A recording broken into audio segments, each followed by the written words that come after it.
Thank you very much. It's my first time speaking in Mexico. I'm very, very pleased to be here today. We have a slight technical difficulty. Before the stock market crashed, there was a very popular economic theory, which basically said that human beings were rational, that we would make all of our decisions in our own enlightened self-interest, the homo economicus theory.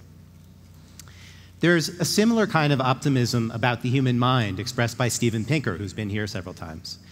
In the book How the Mind Works, Steven Pinker argued that the visual system of the human being is about as well engineered as you could possibly imagine.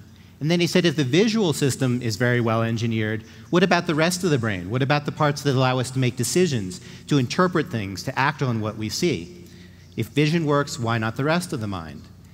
And there's a similar optimism throughout a lot of the field known as evolutionary psychology, which we will hear about a number of times in the next couple of days. And the argument is that natural selection is what's called a hill climbing process. So it takes small, gradual steps, and over time, the best of the choices that are available tend to be chosen. And John Tooby and Leda Cosmides, the founders of evolutionary psychology, said because of the immense number of alternatives that appear over the vast expanses of evolutionary time, natural selection tends to cause the accumulation of superlatively engineered functional designs. But as an American, Groucho Marx once said, who are you going to believe, me or your own eyes? If you think about it, there might still be a few bugs left in the system. Is it really reasonable to think of the human mind as superlatively well engineered? I think we can all think of examples of not so good reasoning. And the famous philosopher Bertrand Russell once said, it's been said that man is a rational animal. All my life I've been searching for evidence which could support this. So what I want to ask today is, how do we reconcile evolution in all its power with the manifest clumsiness of the human mind? If evolution is so great, why is Bertrand Russell still searching for evidence that man really is homo economicus? Well, I think there are two things to think about in the argument about superlative engineering of the human mind. The first is time. So it's fine to think that vision is well engineered because vision is very old. We share our visual systems with all of the mammals on the planet, all the vertebrates on the planet to some extent. So vision has evolved for hundreds of millions of years. That's a long time for evolution to get things right. But when we think about human beings, the things we care about most, like how we make decisions, how we reason rationally, how we're conscious, how we use language, those things are much more recent. Those things might be only a few 100,000 years. That's only a blink in the eye of evolution. So that's not much time, and what is very new may not yet be fully debugged. So you might think of human beings in all of our conscious activities as sort of like beta tests, not necessarily fully debugged. The second reason to wonder about how powerful evolution is with respect to shaping the human mind is the landscape of evolution. So a common metaphor Richard Dawkins uses, for example, is the idea of hill climbing or of climbing Mount Improbable. So I have on the diagram Mount Fuji, which is a nice smooth mountain. And if you can imagine, even a blind mountain climber could get to the top eventually by following a simple strategy. Take small steps, go up if you can, but never go back down. Eventually, if you followed that strategy, you would get to the top of the mountain. This is very effective for very simple traits, but it might not be effective for more complicated traits.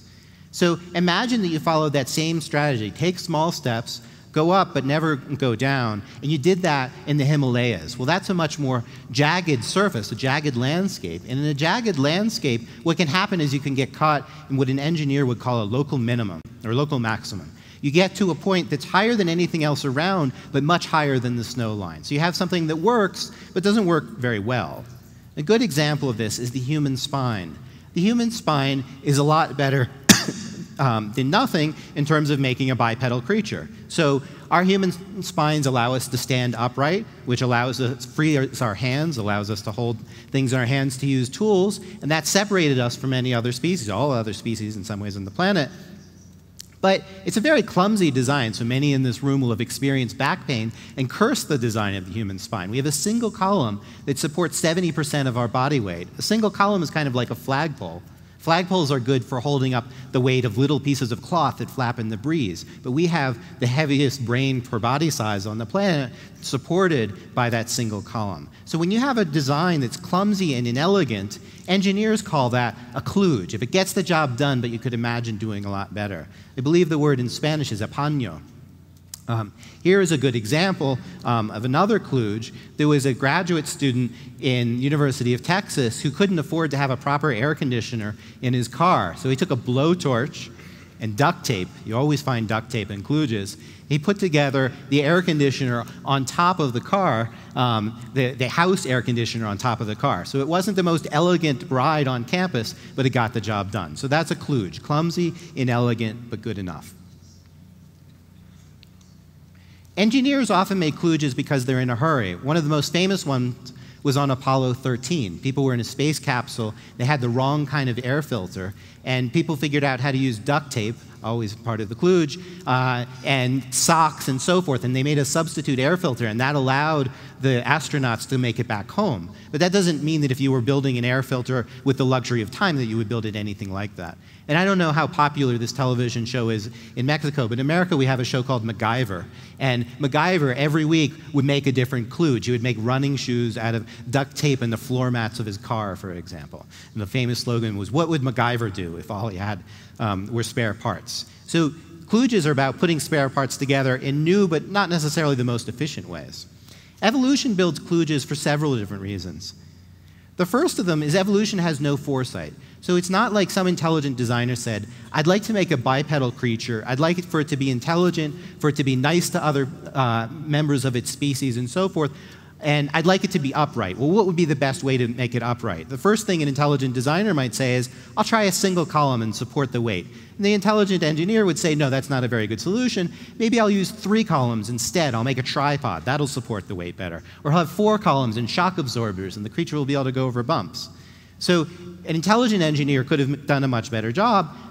Conversely, evolution has no hindsight. Evolution can't say, well, I built this human species, and they're really clever in a lot of ways. They've developed philosophy, they can talk about abstract ideas, they can have democracy and so forth, and yet they're really kind of mean to each other. A lot of them are selfish. I'd really like to kind of iron out the bugs, right? There's no intelligent engineer in evolution to do that either. And maybe worst of all, evolution is always in a hurry. There's no opportunity to take the species offline and say, in a couple of years, we'll release humans 2.0. We're stuck with what we've got.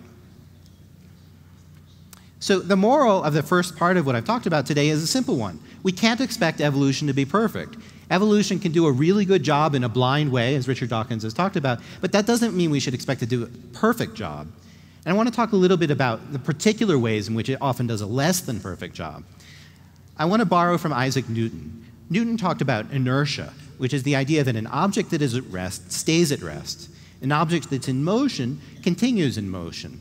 So that's physical inertia. But there's a similar idea that we can import into our understanding of evolution, which is that an evolutionary system, once it moves in a particular direction, tends to continue in that direction. That's a function of how our genes work. So if you have a quadruped that has a spine that's spread horizontally, that supports all of its body weight, and it's evolutionarily cheap, which is to say you don't need a lot of genes to simply rotate that 90 degrees. So our spines are lousy because they're a continuation of a system that worked better in a different context. As Darwin put it, new systems are always built on top of old systems. And that means that there are going to be inefficiencies. The luxury of the engineer is to design things from scratch and say, what's the best possible solution? Evolution never has that luxury. Evolution is always working with what it has, descent with modification. The consequence is evolutionary inertia. We sometimes build new systems on top of old systems where the spare parts aren't really what we would like to have. So I'm going to give you a particular example, which is memory, and how that's been shaped by evolutionary inertia, and how that's changed some other properties of how we think about the world. So a perfect design for memory might be something like what computers do, where you would have a particular location for each piece of information that you want to store. So your computer knows where your music is stored, where your videos are stored, where your word processing documents are stored, and so forth. And you can think of that sort of like the way that a bank organizes safe deposits. Each customer has a particular box. Once you put something in that box, you expect it to stay there, and everything is organized by a kind of master map of which customer has which memory location. It would be really great if we had that for the human mind, but we don't. One of the reasons it would be great is once you store something, it would stay. So in a computer, you put a phone number in your address book, it stays there permanently. That doesn't happen for us. Instead, we have something more like a shoebox full of photographs. So before the digital era, you would collect all your photos in a shoebox, and maybe the ones you took most recently would be at the front, but if you wanted an older photograph, you just kind of have to riffle through them. And in particular, we rely on a system of cues that we share with every other creature on the planet, with rats and mice and even things like spiders. They all use something called cue-dependent memory or context-dependent memory. So what that means, for example, is the place in which you learn something helps you to remember it. It'd be easier for you to remember this lecture if you came back and sat in this room, for example, than if you went and sat on the beach. So the lecture room is a reminder of something that came before. And that's how our memory works. So it's always driven by reminders. There's something called posture-dependent memory. You're sitting down now, you'll remember the lecture better later if you're sitting down then. The consequence is that we get confused when a bunch of different memories have the same cues. So if you try to remember, for example, where you put your car and you park in the same garage every day, your memory just says, reminder, car, garage, and you wind up with all the memories of all the places you parked in the garage, and you have no idea where in the garage it actually is. Even worse, imagine that you are a skydiver, and you've skydove many, many times, and you want to pull the ripcord, but you can't actually remember if you've done it before because you confuse it together with all the other memories. What it says at the bottom of the slide, I found this statistic on the web, 6% of all skydiving fatalities can be traced to divers actually forgetting to pull the ripcord. So that's an amazing statistic about the limitations of the human memory. People actually die because they can't remember what they've done 2 minutes earlier. Once we were stuck with this lousy memory system, the nature of evolutionary inertia meant that other cognitive systems were impaired. So memory is kind of the center of all of our intellectual life. Josh Foro, I think, talk about this more later, but everything that we do goes through our memory systems, and that includes things like how we make our decisions. So, for example, if you have to decide whether to pay money to let me say that again. In our country, we have something called an estate tax, or we used to. This was a tax that people would pay, or the heirs of people that died would pay, and everybody was basically for it. And then they changed the name of it, just the name, not what it was, to the death tax. And that makes everybody think of the two worst things in life, death and taxes, the two worst inevitabilities. And now suddenly everybody was violently opposed to the death tax. So it had a dramatic effect on government policy. Similarly, I can describe a soap as 99% pure. Everybody is very excited by it. If I redescribe it as 1% toxic, everybody wants to put it back on the shelf. This is called the framing effect. And the question is, why does this matter? Why does the name of something make so much difference in how we think about it? Rationally, a death tax and an estate tax are the same thing, or this bar of soap is the same in both cases. Well, engineers have a good way of thinking about this, which is called garbage in, garbage out. And that notion is that our decision-making systems are only as good as the memories that we can summon. And because our memories are summoned by different random cues, we can't always get the best information, so we don't always make the best decisions. Similarly, there's something called the own work bias. So if two people share an apartment and you ask them, how much of the dishes did you do? I guarantee that the numbers will add up to more than 100%. Everybody always thinks that they've done more of the labor. Well, why is that? Because our memories are organized to remember what we did better than what other people remembered. This also leads to things like confirmation bias. Everybody thinks their own theory is right, their belief in a particular god or a particular political party, because we notice things that fit our theories better than we notice things that don't fit our theories. In a computer, you can just find information that doesn't match your theory. In the human mind, you're stuck with a cue-driven memory, so you remember what matches, and you wind up trusting yourself more than you actually should. Similar thing happens in mental illness. If you have a bad day at work, you come home, you think about that bad day at work, and then you think about the fight that you had with your girlfriend, and then you start listening to blues music, and you get into this, what I call ruminative cycle, where things just seem worse and worse. Because context-dependent memory gives you other things that are cued and are equally sad. You can see the same kind of mechanism at work in paranoia. So to summarize so far, In many ways, the human mind is the crown jewel of evolution. We've got democracy, we've got philosophy, but that doesn't make it perfect or even the best compromise that's imaginable. Sometimes people talk about the mind as being optimal, but it's not even that. It's not even the best that we could do. It's just the best that evolution could cobble together given the spare parts that were around when we evolved from an ancestral animal that was much like a chimpanzee. So we are not the product of intelligent design. And although a lot of our mental machinery is elegant, a lot of it with a little bit of foresight could be a lot better. Now, why does this matter? Well, it matters because of the decisions we make. For example, if you go into a grocery store and you see a sign that says limit 12 and you want to buy a can of soup, you look at that sign and you say, this is a ridiculous sign. Who would buy 12 cans of soup? I don't even need 11 or 10 or 9. And you walk out of the store having bought 8 cans of soup because your memory has posed the problem in a particular way for your decision making. Young children in America apparently prefer their vegetables if they come in a McDonald's wrapper. It's the same thing, cueing of memory driving our decisions. Personal choices. I took this from a billboard in Chicago. It says, life's short, get a divorce. Well, there's another study. This wasn't up for very long, but I bet that it in fact increased the divorce rate. It was put up by a lawyer in Chicago. There were a big protest. It turns out that if you, at a car dealership, say, how likely are you to buy a car in the next 6 months? People are more likely to buy just because they've heard the question. So you can imagine this billboard had a similar context. Political choices are also driven by minor details of our memory. For example, if you go into a school when you vote, you're more likely to be in favor of schools because the school becomes more salient in your mind. If you vote on the same referendum about how much taxes should go to a school, but you do it in a cafeteria that has nothing to do with a school, you'll give it less money. So all these things working below the surface because of the dynamics of our memory, because we can't systematically search our memory banks in the way that computers could. So what should we do about this? What I think we should do is to change our education system. So traditionally, at least in my country, a lot of education is about drilling children on facts, teaching them the names of state capitals and things like that, that nowadays they can just look up on Wikipedia.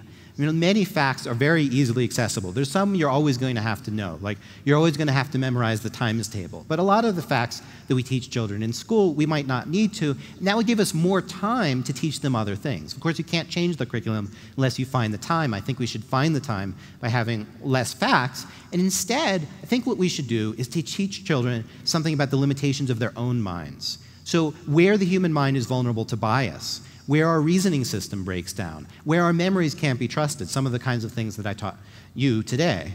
And there's good evidence that curricula like philosophy for kids that encourage thinking about thinking or metacognition seem to be on the right track. I noticed that Andrés has a book about thinking about thinking. That's what I think we need to teach children, is to think about their own cognitive abilities and where they go wrong. We're not born understanding how our brain works any better than we were born understanding how our stomach works or how our heart works. We have to learn these things. If we learn how our brain works, we can make better decisions. So the bottom line, as they say in a group in the States called Alcoholics Anonymous, is recognition is the first step. The first step towards improving ourselves is to realize that our minds are limited. Thinking that the human mind is perfect, like in the homo economicus model, is egocentric. It's outmoded. It's like thinking that the universe revolves around the earth. Maybe it made sense to believe that 100 years ago or 1,000 years ago, but there's overwhelming data now that we're not perfect thinkers. So the bottom line is the human mind is pretty good, but evolutionary inertia makes us rough around the edges. Because evolution uses the same spare parts over and over again, sometimes not the most appropriate parts for a job, there are things that don't work so well. If we can face those limitations honestly, we might just have a chance to outwit our inner kludge. And I thank you very much.